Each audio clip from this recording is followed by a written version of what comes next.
ডিরেক্টরকে নিয়ে প্রফেসর সবাই ফ্রাস্ট্রেটেড। ওনার ডিসিশনস এমন যেটা পুরো ইউনাইটেডের জন্য ক্ষতিকারক।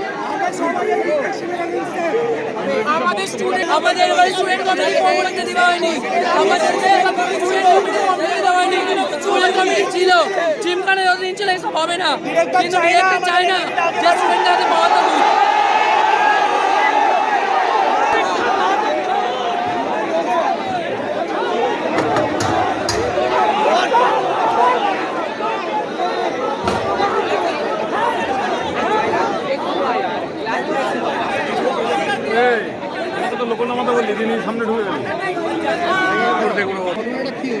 অ্যাকচুয়ালি আমাদের একটা বন্ধু অর্পণ ঘোষ সুসাইড অ্যাটেম্প করেছে। কোন ইয়ারের স্টুডেন্ট ছিল? Second year mechanic. কি কারণের জন্য আজকে? সেটা একাডেমিক প্রেশার, এত উপরে প্রেশার ফেলছিল, অলরেডি ওর একটা ব্যাকলগ এক্সাম ছিল। তারপরে এরকম 46 ডিগ্রিতে আমাদের ফোর্স করা হচ্ছে এক্সাম দেওয়ার জন্য। তারপরে ওর ডেট এসেছিল নিউজ 1টার সময়, তাও আমাদের 2টার সময় এক্সাম দিতে আসতে হচ্ছে এই ডেট নিউজের পরে।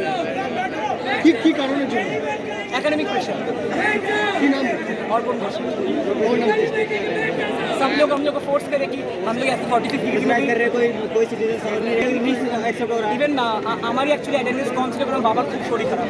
মেডিকেলে আমি জমা দিয়েছি, আমাকে অ্যালাউ করা হয়নি। আমাকে সব করা সাবজেক্টে অ্যাটেন্ডেন্স ডিফল্টার দিয়েছে, আমাকে এক্সাম দিতে দেওয়া হচ্ছে না। বাবার শরীর খারাপ। मेडिकल में दवाई नहीं है।